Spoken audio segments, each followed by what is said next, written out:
నమస్తే అన్న, నేను నాగార్జున గారి ఫ్యాన్ని. సినిమా చాలా బాగుందండి. స్టార్టింగ్ నుంచి సినిమా అంతా బాగా తీసుకుపోయాడు. నేను యాక్చువల్లీ నాగార్జున ఫ్యాన్. నేను అందులో నరేష్ గారి క్యారెక్టర్ సూపర్ ఉంది, చాలా సూపర్. బీజిఎం అయితే ఒక ఎక్సలెంట్. మళ్ళీ లాస్ట్ క్లైమాక్స్ అయితే హైలైట్ అండి. రీమేక్లో తప్పేముందండి? పవన్ కళ్యాణ్ అన్నీ మొత్తం రీమేకే కదా లైఫ్లో. వెంకటేష్ గారు ఎన్ని రీమేక్లు ఉన్నాయి, అప్పుడప్పుడు తీస్తే ఏమవుతుంది? తప్పులేదు, మంచి స్టోరీ ఉంది, సూపర్, చాలా బాగుంది. మెయిన్ ఎక్సలెంట్ అని డైరెక్షన్, బ్యాక్గ్రౌండ్ స్కోర్, నాగార్జున గారు యాక్టింగ్. ఆయన పేరు పెట్టలేదు మనం. పర్ఫార్మెన్స్ నాగార్జున గారు, మన నరేష్ గారు, వీళ్ళతో పాటు ఇంకా ఏవే ఎలిమెంట్స్ బాగా నచ్చాయి? సాంగ్స్ ఎలా ఉన్నాయి? సాంగ్స్ చాలా బాగున్నాయండి. అన్నిటికన్నా నచ్చిన పాట ఏంటి మీకు? దుమ్ము దుకాణం. మన దేవుడు సాంగ్. దేవుడు సూపర్ అండి. ఓకే, మళ్ళీ చూస్తారా సెకండ్ టైం? ఫ్యామిలీతో లేకపోతే మాట వచ్చేస్తుంది. ఇలాంటి సినిమా మళ్ళీ ఫ్యామిలీని తీసుకెళ్ళిపోతే ఆ మాట వచ్చేస్తుంది మళ్ళీ సంక్రాంతి తీసుకెళ్ళాలి.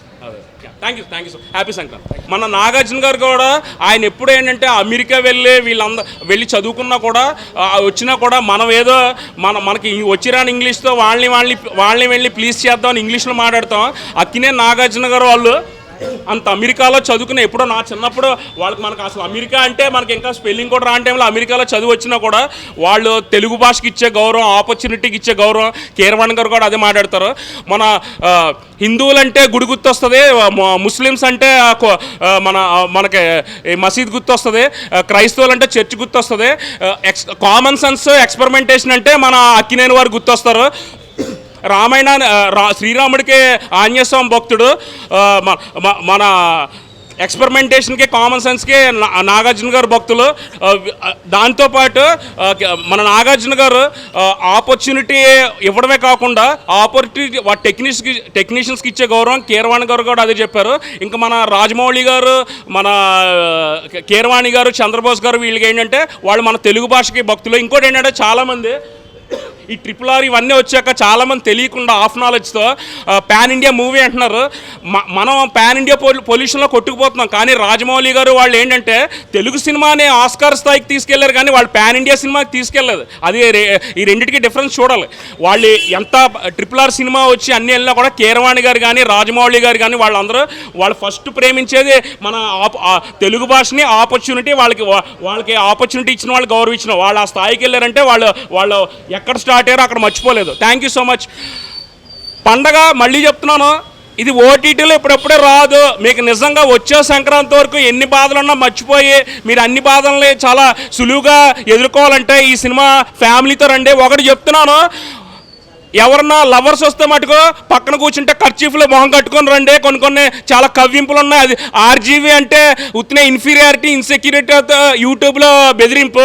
మన కీరవాణి, చంద్రబోసులు వీళ్ళందరూ ఏంటంటే మన తెలుగు భాష మాధుర్యం తెలిపే కవ్వింపు. Thank you so much, all the best. వచ్చాను, చాలా అద్భుతంగా ఉంది. మ్యూజిక్ కానీ, బ్యాక్గ్రౌండ్ మ్యూజిక్ కానీ, సాంగ్స్ కానీ అన్నీ చాలా బాగున్నాయి. నాగార్జున గారు ఎప్పుడు కొత్తదనాన్ని ఎంకరేజ్ చేస్తారు. అలాగే కొత్త డైరెక్టర్కి అవకాశం ఇచ్చినారు. అలాంటి కొత్తదనాన్ని ఎంకరేజ్ చేయడంలో అక్కినేని ఫ్యామిలీ ఆల్వేస్ ఫస్ట్ ఉంటుంది. ఇంతమంది హీరోలు ఎవరు ఉన్నా కానీ 25 నెంబర్స్ కొత్త డైరెక్టర్లకు అవకాశం ఇచ్చిన ఏకైక హీరో మా కింగ్ నాగార్జున. ఇంకొకటి వచ్చేసి ఈ పండగ చాలా బాగుంది. ఎందుకంటే నా సామిరంగా వచ్చింది కాబట్టి ప్రతి ఒక్కరూ రావాలి థియేటర్కి. సూపర్ ఉన్నది. ఫ్యామిలీ ఆడియన్స్ కానీ ప్రతి ఒక్కరికి నచ్చే సినిమా. 4 సినిమాల్లో the best cinema. Okay, thank you. జై అక్కినేని. ప్రతి ఒక్కరూ ఖచ్చితంగా వచ్చేది సినిమా చూడండి, చాలా బాగుంది. మంచి ఎక్స్పీరియన్స్ ఎంజాయ్ చేస్తారు. Thank you.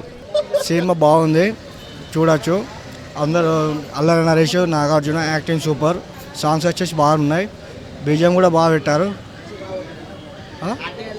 యాక్టింగ్ బాగుంది. అల్లరి నరేష్ యాక్టింగ్, నాగార్జున యాక్టింగ్ కిరాక్ బాగుంది. సెంటిమెంట్ ఉంది కానీ సెంటిమెంట్ కూడా కొంచెం ఉంది. కాకపోతే క్లైమాక్స్ కొంచెం ఎక్స్పెక్టేషన్ అంతా క్లైమాక్స్ అయితే చూడలేకపోయాను. Thank you.